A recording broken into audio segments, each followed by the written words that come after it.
Fala aí, gente.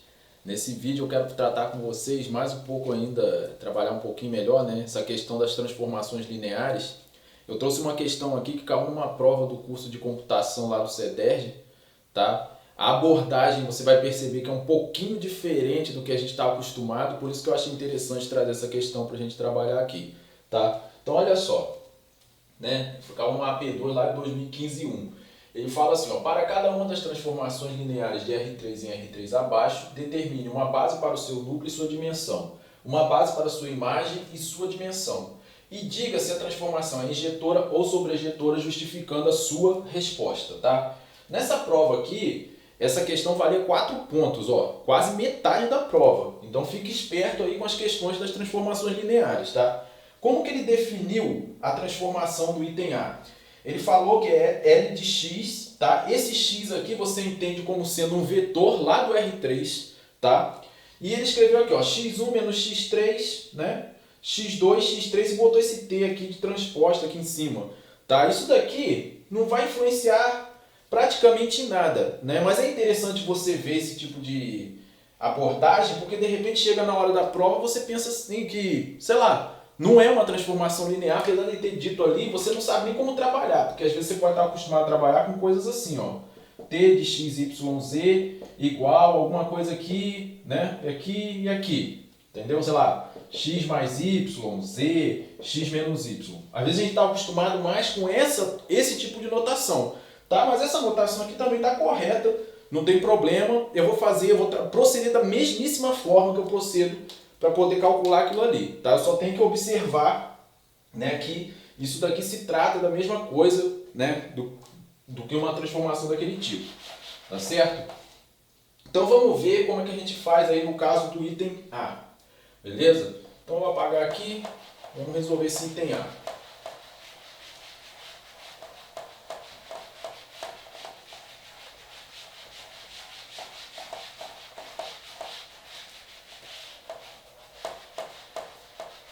Então, para você fazer esse item A, tá?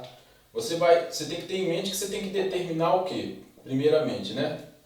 Você tem que determinar o núcleo, né? E determinar a dimensão para o núcleo. Depois você vai dizer se é injetora, sobrejetora e aquela coisa toda lá que ele pediu, tá? Então, olha só. Primeira coisa, você vai começar determinando o núcleo, tá? E aí você tem em sua mente, eu já falei isso em vídeos anteriores, o que é o núcleo de uma transformação linear. Então, ó, núcleo da transformação L vai ser quem? Vai ser, como aqui eu estou com x1, né, a transformação ela vai de R3 para R3, então eu tenho lá um vetor x1, x2, x3 pertencente ao R3. Então eu vou escrever aqui, ó, x1, x2, x3, né? Vou botar esse tzinho aqui porque ele usou essa notação, pertencente a quem? Ao R3, tá vendo? Tal que, né? L de x é igual a quem? Zero, tá? Mas aí, eu não posso simplesmente chegar aqui e meter um zero aqui, né? Por quê? Senão eu fico pensando que esse zero aqui é um número real. Esse zero é o zero lá do meu contradomínio. Tá? Como eu estou com contradomínio, né, no R3, é o R3, eu vou escrever aqui 0, 0, 0, T. Tá? Então, ó, L de x vai ser igual a isso aqui. Beleza? Escrevi a definição, vou trabalhar com essa igualdade aqui. Tá? Então, daquela igualdade ali, o que eu vou obter? L de x é esse negócio aqui. Né? Tem essa cara aqui, vai ficar. Vou botar aqui, né? Daí, eu tenho x1 x1 menos x3, depois x2, x3 transposto vai ser igual a quem? 0, 0, 0, transposto aqui. Tá? Iguala essas duas coisas aí, né? Igualando essas duas coisas, né? Você vai perguntar, e esse t aqui? Não interessa não, você só pegar esse aqui com esse, você tem aqui, ó, x1 menos x3 igual a 0, você tem aqui x2 igual a 0 e você ainda tem x3 igual a 0. Tá claro? Então daqui eu consigo perceber rapidamente o quê? Que x1 é igual a x3, Tá vendo? Só que ele me disse aqui, ó, já dessa igualdade eu tenho que x3 é zero. Né? Então aqui eu posso dizer que x1 também é zero. Tá? Beleza? Então tenho isso. Deixa eu só botar aqui no cantinho aqui, essas expressões aqui, porque senão eu vou me perder. Aqui L é igual a x1 menos x3, x2, x3 e um t. Na B eu tenho L igual a x1, 0 e t. Tá? Só para não me perder aí na hora de fazer as coisas. Então, bem, determinei aqui, com isso eu já determinei quem é o meu núcleo. Olha só. Assim, quem vai ser o meu núcleo? Núcleo de L. Né? Eu posso escrever o núcleo de L usando essa primeira parte aqui, ó. x1, x2, x3, t. Tá? Mas veja bem, x1 eu sei que é 0, x2 eu sei que é 0 e x3 também eu sei que é 0. Tá? Olha quem é meu núcleo. Tá? Então, conclusão aqui, ele pediu para determinar a base e a dimensão. Né? A base aqui para o meu núcleo vai ser 0, 0, 0. Tá?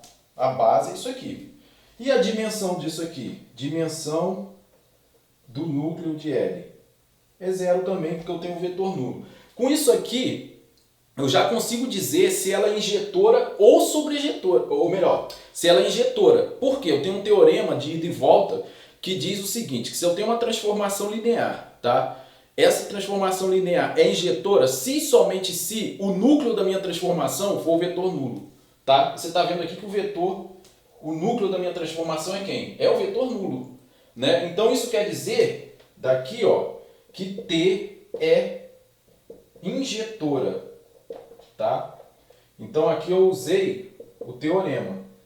Tá? Então é bom você dizer que você usou o teorema aqui, porque você não está dizendo que é injetora por tua conta. É por causa desse teorema a gente pode afirmar que tem injetora. Então eu já disse para ele aqui, né, que ela é injetora, disse quem é a base e disse quem é a dimensão desse negócio aqui. Tá claro? Com isso daí eu estou em condições agora de, como eu trabalhei no núcleo para determinar essas coisas, agora eu vou determinar a imagem, tá, dessa transformação. Então vamos lá, ainda no item A, determinar a imagem. Então, ó, imagem. Como que eu vou fazer para determinar a imagem? Tá? Eu falei para você em vídeos anteriores aí como que você procede. Usa primeiro o teorema do núcleo da imagem. Tá? Usa isso para poder ver a dimensão da imagem. Então, ó, pelo teorema do núcleo e da imagem, temos, tá? Se você escrever esse negócio na hora da prova, o professor que está corrigindo a prova ele vai se amarrar em você, tá? Porque você já está dizendo aqui o que você está usando. Você está usando um resultado forte lá, que é um teorema, tá? Então escreve esse troço na hora da prova, tá? Pelo teorema do núcleo da imagem, o que eu tenho? Eu tenho a dimensão do núcleo de L, tá? Mais a dimensão da imagem de L, isso tem que ser igual à dimensão de quem? Do meu domínio.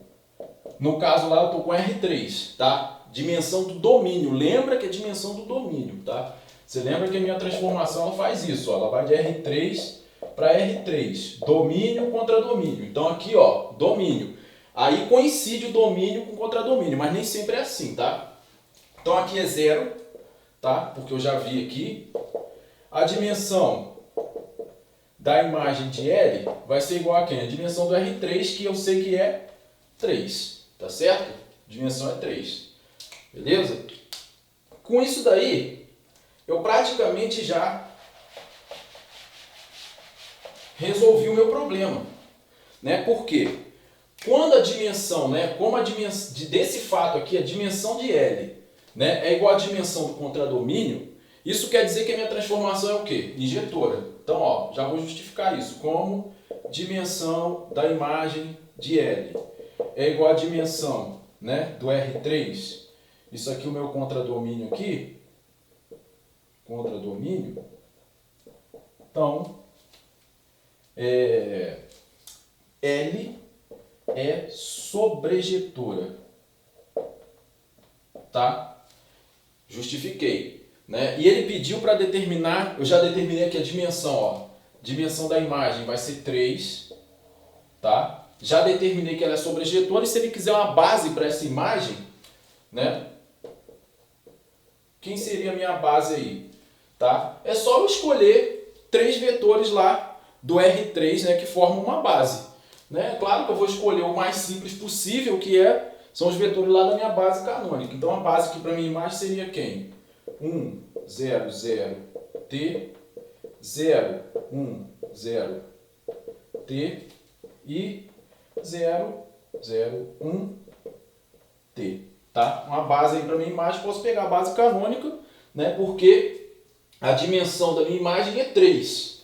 Né? Então ela gera o espaço R3 todo e eu posso pegar a base canônica aqui, que é a melhor base aí para poder resolver essa questão. Tá? Com isso daí a gente matou o item A. Tá certo? Para poder fazer o item B, a gente vai proceder de maneira parecida. Tá? Muito parecida com o que a gente fez antes. Vamos determinar primeiro, né? Ver quem é o núcleo dessa transformação. Né? Se for 0, 0, 0, isso quer dizer que a minha transformação vai ser injetora e todas aquelas coisas que a gente viu no item anterior. Então, ó, núcleo de L. Vai ser, por definição, é quem? É o x1, x2, x3, né? Pertencente ao R3, tá? Tal que L de x vai ser igual ao vetor nulo 0, 0, 0 lá do meu contradomínio, que é o R3, tá certo? Daí, eu vou obter a seguinte igualdade, ó. L de x é igual a isso. Só que L de x agora é essa transformação aqui. Então, eu vou poder escrever, ó, x1, 0, t, vai ser igual a quem? 0, 0, 0, t. Tá? E vou resolver, trabalhar com essa igualdade aí, tá claro?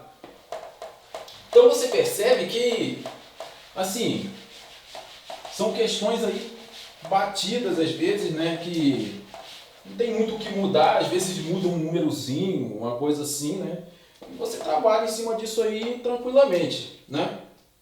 Então olha só, dessa igualdade aqui que eu vou obter, né, x1 igual a 0, x1 igual a 0 e 0 igual a 0. Tá? Aqui que está o grande problema da maioria dos alunos aí que estão começando na álgebra linear. O cara sempre se enrola com isso. Eu já falei isso aqui até num vídeo sobre autovalores. Tá? Autovalores e autovetores. Quando eu caio num sistema desse tipo aqui, o que acontece aqui? O x1 é 0. Isso aqui todo mundo chega à conclusão rapidamente. Se ele montou essa igualdade aqui, perfeito, beleza, x1 é 0. Aí eu pergunto para você, quem é x2 e quem é x3? Tá? Certamente, muitos vão colocar que x2 e x3 é 0 também. Tá? E aí ele se ferrou todo. Aí já era. Por que ele vai se arrasar? Ele vai se arrasar pelo seguinte, x2 e x3 eles nem apareceram nessa conta aqui.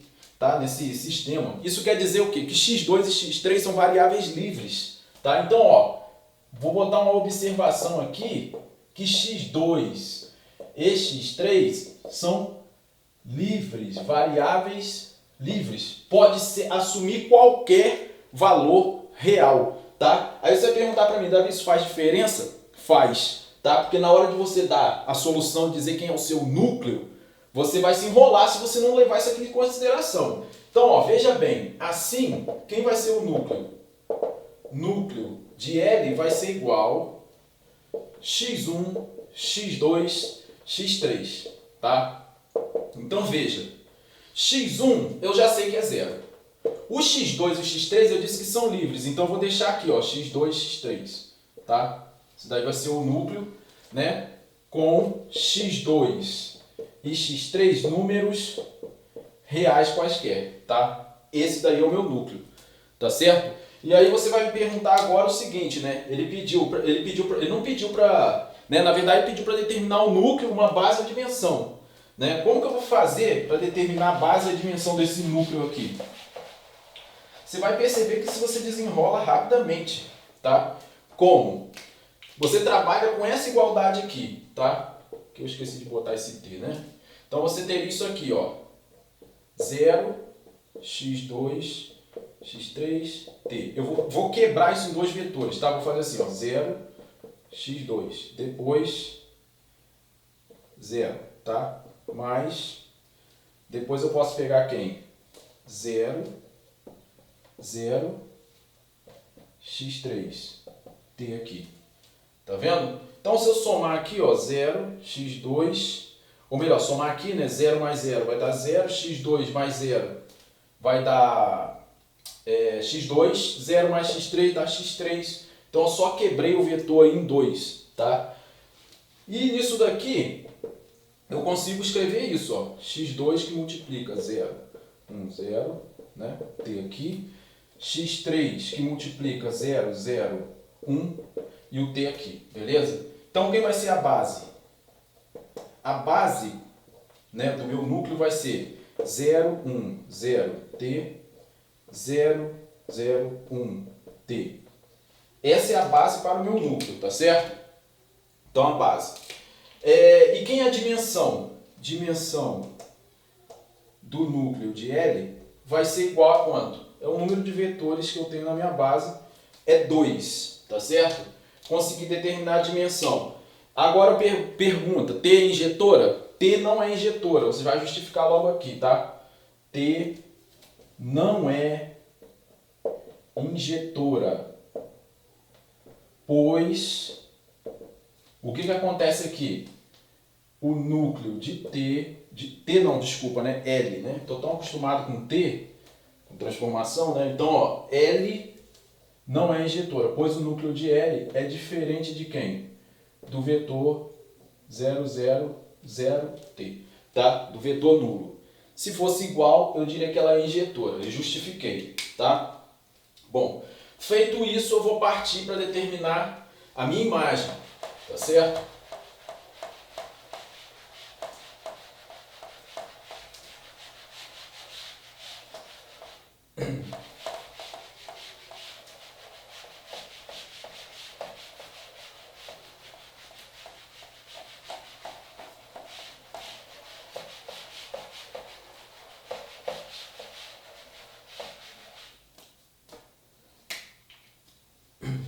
Antes de eu né, determinar a imagem aqui,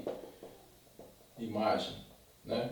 Lá no item anterior, no item A, eu acho, se não me engano, eu não disse quem era a imagem, né? Mas a imagem lá é o espaço todo, é o R3, tá bom? Porque eu tenho lá, né, a gente viu que a dimensão da imagem lá era a dimensão do contradomínio. Então a imagem lá seria o próprio R3, tá? Eu tenho certeza que eu esqueci de dizer quem era a imagem lá, tá? Porque ele pediu várias coisas aí, eu acabei me esquecendo lá, mas é só você botar lá e botar a imagem igual ao R3, tá bom?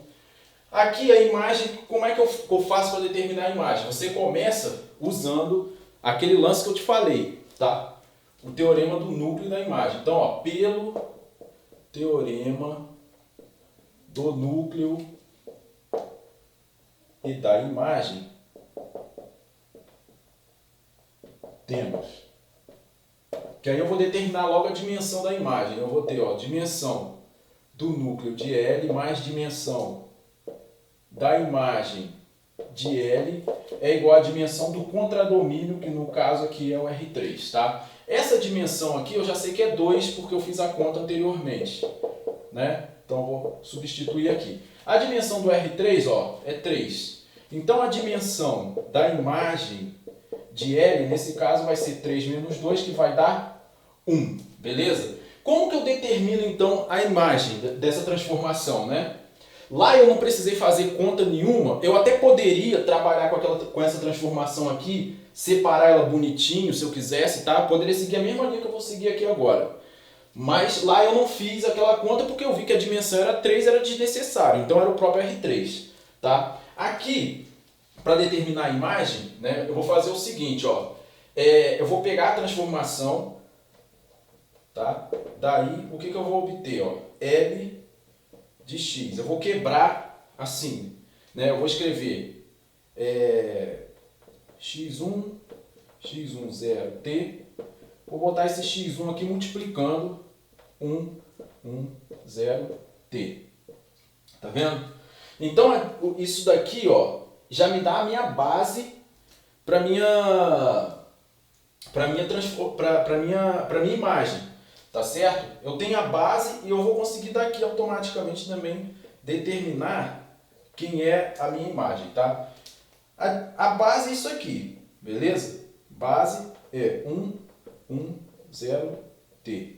E você nota que isso aqui concorda com o teorema do núcleo da imagem, tem que concordar, tá? Você nota que a dimensão de L era quanto? 1. Tem realmente um vetor na base, tá? A imagem, né, de L, quem é que vai ser a imagem de L? Se eu quiser escrever, eu posso escrever assim, é o espaço gerado por esse vetor aqui, tá? Então é um espaço gerado por 0, t. Aí ao invés de eu colocar chaves, eu boto um colchete aqui, é o espaço gerado por esse vetor. Isso daqui é a minha imagem. Não confunda a imagem, que é o espaço gerado que eu represento assim, com a base que eu represento entre chaves. A base é um conjunto, tá? O espaço gerado não, aqui ó, o espaço gerado também é um conjunto, mas eu represento dessa forma aqui, tá? É um espaço gerado por esse vetor aqui, tá certo? Então isso daqui é a minha imagem, e com isso daí, né, ele pergunta se ela é sobrejetora também, né? Temos ainda que L não é sobrejetora, tá? Como que eu justifico isso? Vou puxar aqui para cima. Pois, né, a dimensão da imagem de L é diferente de quem? De 3, que é a dimensão do R3, que é o contradomínio. Tá? Quando for diferente, ela não é sobrejetora. Tá claro?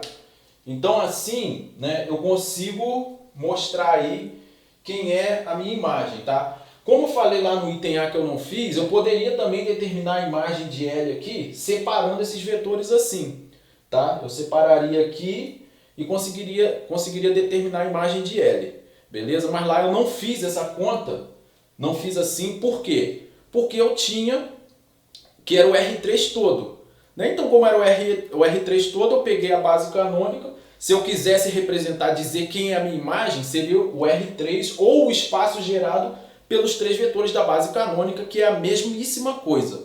Tá claro? Então, assim, eu trouxe essa questão para vocês porque eu sei que às vezes a questão da notação matemática às vezes confunde o cara, né? Então, essa questão aí é uma questão que vale a pena você bater em cima, porque de repente pode ser cobrada aí numa prova de vocês. Valeu? Um abração, tudo de bom aí.